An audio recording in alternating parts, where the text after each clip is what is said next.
नमस्कार दोस्तों, छंद भाग 2 में आपका फिर से स्वागत है। हम छंद के विषय में चर्चा करेंगे। पिछले वीडियो में हमने छंद का सामान्य परिचय जाना था, मात्राओं का नियम जाना था।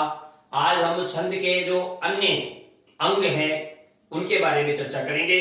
तो सबसे पहले हम चर्चा करेंगे यति की। यति जो कि छंद की सर्वप्रमुख विशेषता होती है। यति का मतलब होता है ठहराव, रुकना, विराम। ये यति है। यति का मतलब वाक्य को जब काव्य कविता में परिवर्तित किया जाता है तब एक निश्चित स्थान, मात्रा या वर्णों पर कुछ क्षण के लिए रुका जाता है, उसे यति कहते हैं। ठहराव अर्थात विराम को यति कहते हैं। जैसे मान लीजिए एक सवैया है, सखी नील नभा सर में उतरा।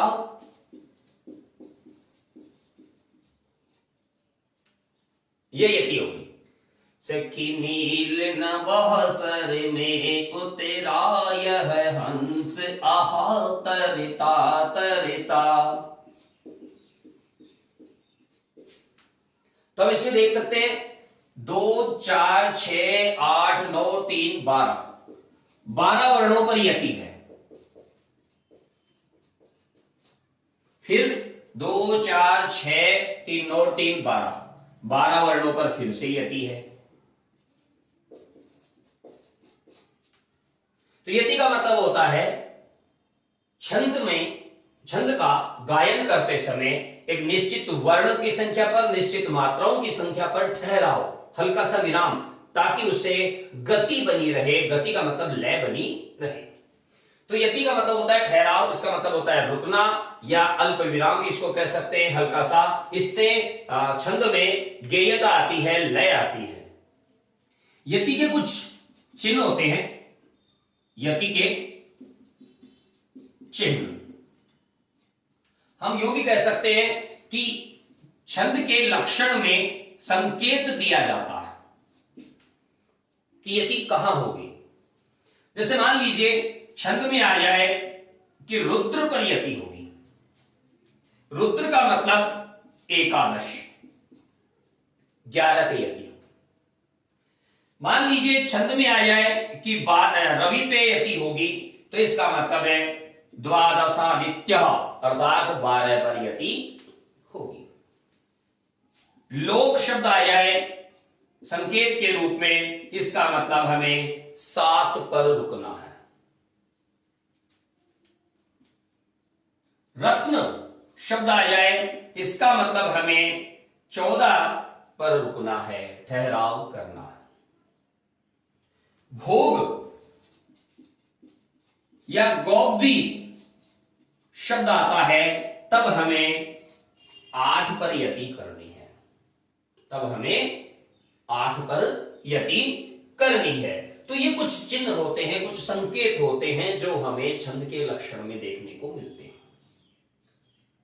रस की बात आ जाए तो रस का मतलब हमें 6 पर यति करनी है। नग की बात आ जाए तो हमें 7 पर यति करनी।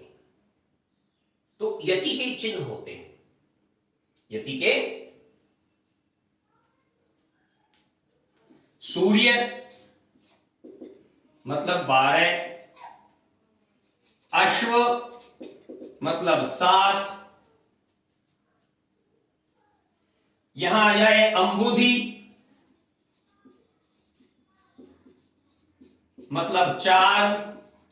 ये यति के संकेत हैं, हमें ये मिलते हैं, छंद के लक्षण में मिलते हैं। जैसे एक छंद है, उसका एक लक्षण है, लक्षण में लिख देता हूं यहां पर, रसैरुदयश्चिन्ना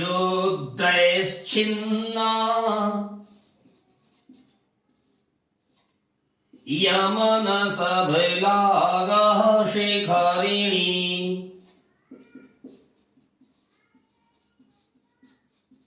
अब इसमें आप देखिए ये साफ साफ कह रहा है छिन्ना। छिन्ना का मतलब होता है अलग, छिन्न हो जाता है यानी यति होती है। कहां पर होती है यति? रसई, रस, रस पर यति होगी सबसे पहले, यानी 6 पर यति होगी। रुद्र, रुद्र का मतलब हो गया 11, फिर अगली यति 11 पे होगी। तो इसका मतलब है 11 और 6 7, 11 और 6 17। तो शिखरणी छंद 17 वर्णों का वार्णिक छंद है।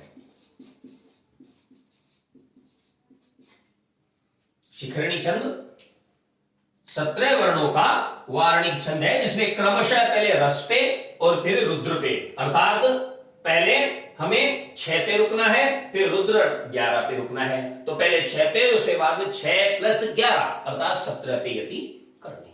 तो यति के कुछ विशिष्ट चिन्ह होते हैं, संकेत होते हैं, इन संकेतों को हमें समझना होगा। तो ये थी यति। अब हम आगे चर्चा करेंगे गति की। तो एक बार फिर से समझिए, यति का मतलब होता है ठहराव अर्थात विराम, रुकना। काव्य पाठ करते समय गेयता की दृष्टि से, अनुतान वितान की दृष्टि से जहां पर लयात्मक भाव लाने के लिए ठहराव किया जाए वहां यति होती है। और यति के हर छंद में स्पष्ट नियम होते हैं, हर छंद में स्पष्ट नियम होते हैं। जैसे यहां मैंने सवैया लिखा है, ये दुर्मिल सवैया है जिसमें 8 सगण होते हैं।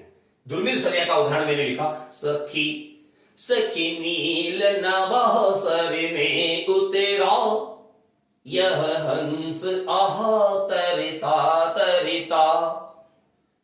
इसके अंतम बंद है, घड़ी जाए न कंटक भूतल के, करी डाल रहा डरता डरता। इन 12 वर्णों पे यति होगी, दुर्मिल सवैया।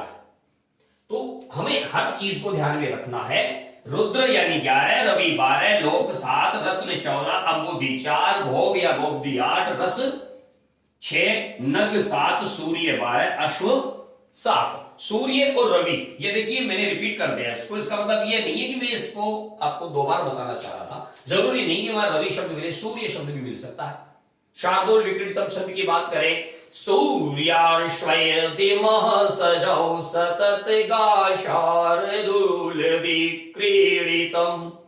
तो वहां पर हमें देखना होता है कि कहां कहां रुकना है। कहीं पे सूर्य शब्द दे दिया, कहीं पे रवि शब्द दे दिया। तो रत्न रवि कल धारी के, रत्न रवि कल धारी के, तो रत्न यानी 14 और रवि कल यानी 12। 14 और 12 26 से गीतिका का निर्माण होता है। तो हमें एक एक शब्द को गौर से समझना है। इन सब चीजों को आप देख लीजिए, ये यति के लिए संकेत हैं जो हमें छंद के लक्षण में मिलते हैं। अब हम चर्चा करेंगे गति की। गति का मतलब होता है लय।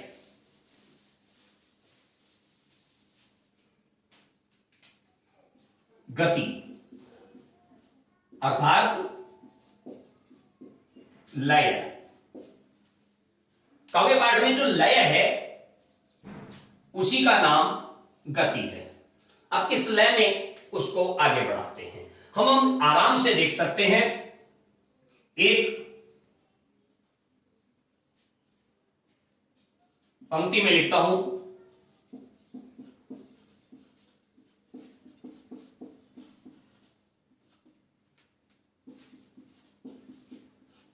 इसकी आप गति समझिएगा।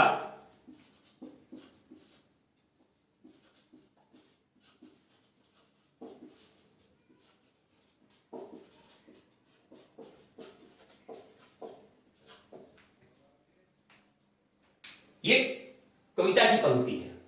हम एक चीज स्पष्ट देख लें, ह्रस्व स्वरों का प्रयोग हुआ, ये दीर्घ स्वरों का प्रयोग है, दीर्घ स्वर का प्रयोग है।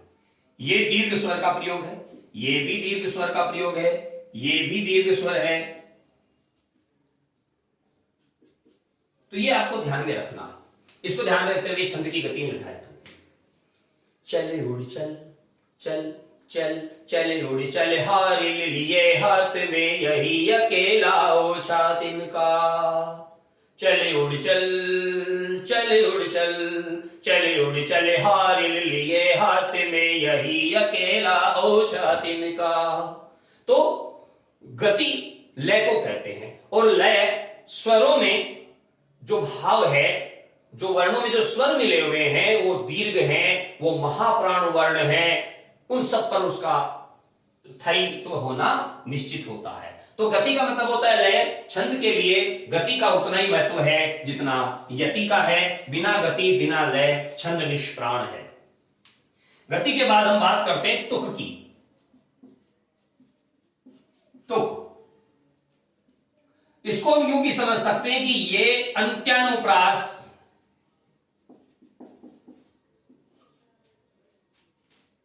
अथवा समानुप्रास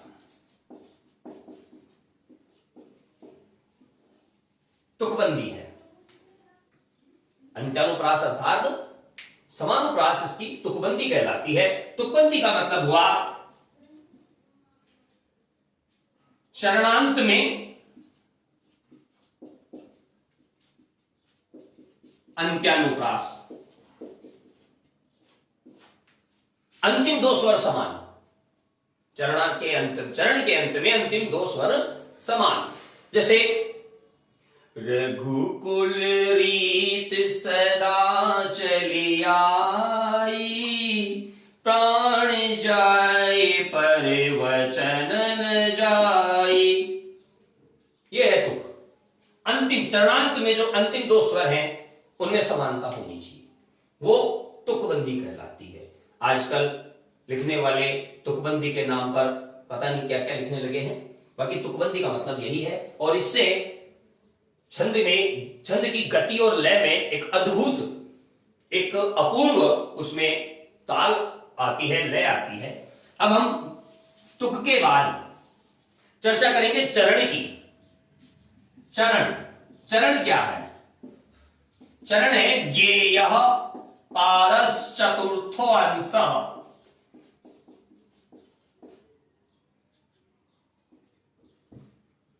ज्ञेय पारश्चतुर्थो अंशः अर्थात छंद के चतुर्थ अंश यानी चौथे भाग को चरण कहते हैं। चरण अथवा पद अथवा पाद कहते हैं। छंद के चौथे चरण को चरण, पद या पाद कहते हैं। सामान्यतः एक छंद में 4 चरण होते हैं।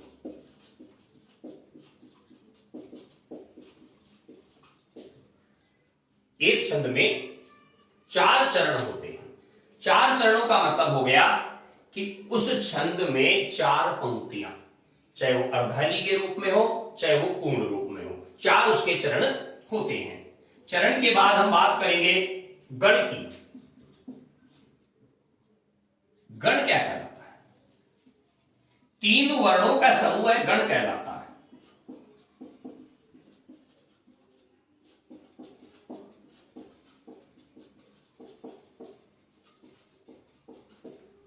तीन वर्णों का समूह है, गण कहलाता है। जैसे एक शब्द है राकेश, इसमें गुरु मात्रा लगेगी, इसमें गुरु मात्रा लगेगी और इसमें लघु मात्रा लगेगी। तो ये 3 वर्णों का समूह हो गया, ये एक गण है। तो 3 वर्णों के समूह को गण कहते हैं। ध्यान दीजिए, वो 3 वर्ण,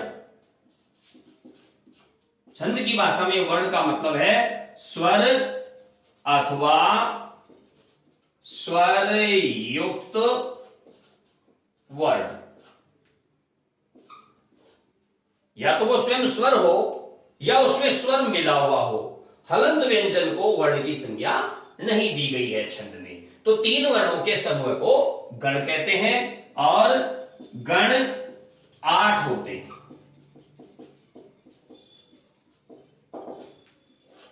गण 8 होते हैं जिन्हें गण सूत्र के माध्यम से हम समझ सकते हैं। तो गण सूत्र कौन सा है, क्या है, उसको हम समझते हैं। यह है गण सूत्र। यह माता राज भान सलगा,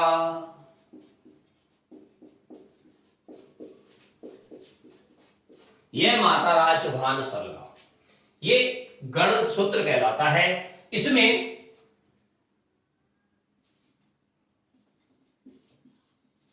तीन तीन वर्णों का समूह बनाया जाएगा।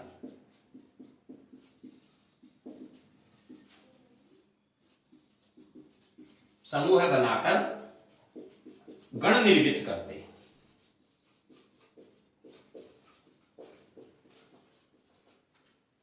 तीन तीन वर्णों का समूह बनाकर हम इसमें गण निर्मित करते हैं। वो कैसे करेंगे, तो देखिए मैं एक छोटी सी स्थिति बताता हूं आपको। ये तो हो गया क्रम संख्या, ये हो गया गण, ये हो गई उसकी मात्रा, ये हो गया देव, और ये हो गया उसका फल, और ये हो जाएगी उसकी पहचान। इन के आधार पे हम गण बनाते हैं।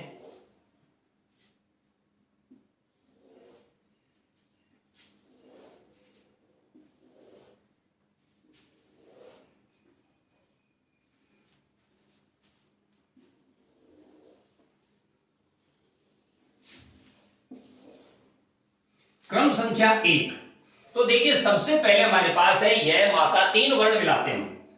यह माता, तो पहला अक्षर क्या है, यह, तो यह हो जाएगा यगण। यगण की मात्रा क्या होगी, लघु गुरु गुरु गुरु लघु गुरु लघु लघु लघु गुरु। यगण की मात्रा क्या होगी, लघु गुरु गुरु लघु गुरु गुरु। इसका देव है जल, इसका देव है जल, और इसका फल है आयु, और इसकी पहचान है आदि लघु। इसकी पहचान है आदि लघु, यानी जिस गण का पहला वर्ण आदि यानी प्रारंभ का वर्ण लघु हो वह यगण होता है। दूसरा देखिए मातारा। मातारा का मतलब हो गया मगण। मगण में गुरु गुरु गुरु। मगण का देवता है पृथ्वी, और इसका फल है लक्ष्मी, और इसकी पहचान है सर्वगुरु। सर्वगुरु का मतलब है जिसके सारे अक्षर गुरु हो, सारी मात्राएं गुरु हो, उसको मगण कहते हैं। तीसरा ताराज। ता का मतलब तगण, ताराज। इसका देवता है आकाश, इसका फल है शून्य, और इसका पहचान है अंत लघु। जिसकी अंतिम मात्रा लघु हो वह तगड़ होता है। चौथा, ताराज के बाद राजभा। राजभा का मतलब हो गया रैगण। राजभा, इसमें देखिए मध्य लघु है, इसका देवता है अग्नि, इसका फल है दाह, और इसकी पहचान है मध्य लघु। रगण के बाद जभान। जभान यानी जगण। जभान, इसमें मध्य गुरु आता है, इसका देवता है सूर्य, इसका फल है रोग, और इसे कहते हैं, पहचान इसकी हो जाएगी मध्य गुरु। इसकी पहचान हो जाएगी मध्य गुरु। छठवें नंबर पे आता है भानसे। भानसे यानी भगण। भानसे, इसमें देखिए आप अंत में प्रथम में गुरु है, इसका देवता है चंद्रमा, इसका फल है यश, और इसको कहते हैं आदि गुरु। आदि गुरु। यहां हम जो चले थे यहां तक मध्य लघु तक, फिर हमें वापस मध्य गुरु से उल्टा चलना, जैसे ऊपर चले थे। फिर 7वें क्रमांक पे न से ल अर्थात नगण, ये हो गया नगण। नगण में तीनों लघु आते हैं। इसका देवता है स्वर्ग और इसका फल है सुख और इसे कहते हैं सर्वलघु की पहचान हो गई सर्वलघु। 8वें नंबर पर है सैलगा अर्थात सगण।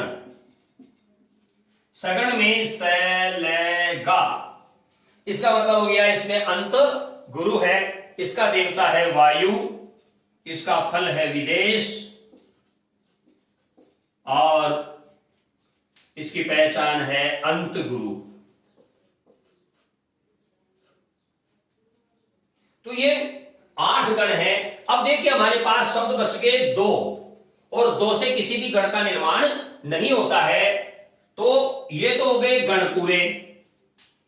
अब एक बचा ल, ल यानी लघु, लघु की मात्रा ये। एक बच गया गुरु गा, गा यानी गुरु और गुरु मात्रा ये। तो इस प्रकार से गण सूत्र से हम गण का निर्माण कर सकते हैं। और आपको स्पष्ट ध्यान रखना है, कई बार प्रतियोगी परीक्षाओं में गण का देवता पूछ लिया जाता है, तब अब आपको यह चार्ट बहुत काम आएगा। यगण, यगण का देवता जल, मगण का पृथ्वी, तगण का आकाश, रगण का अग्नि, जगण का सूर्य, भगण का चंद्रमा, नगण का स्वर्ग और सगण का वायु। जैसे देवता है वैसे उनके आगे फल है। जल आयु का फल देता है, पृथ्वी लक्ष्मी का फल देती है, आकाश की स्वयं शून्य है, अग्नि दाह का फल है, सूर्य रोग का, चंद्रमा यश का फल देता है, स्वर्ग सुख का फल देता है और वायु देवता विदेश यात्रा का फल देता है। और यह हमें स्पष्ट ध्यान रखना है। ये था गण निर्धारण और गण के बाद हम चलेंगे छंद की ओर, छंद रचना की ओर, छंदों के विश्लेषण की ओर। वो हम आपको अगले वीडियो में फिर से बताएंगे। तब तक के लिए आप हमारा YouTube चैनल बजरंग लाल सैनी गुरु सब्सक्राइब कीजिए, ध्यान से देखिए। प्रतियोगी परीक्षाओं में रामबाण सिद्ध होगा आपके लिए। आपकी सफलताओं की अग्रिम शुभकामनाओं के साथ नमस्कार, जय हिंद, जय भारत।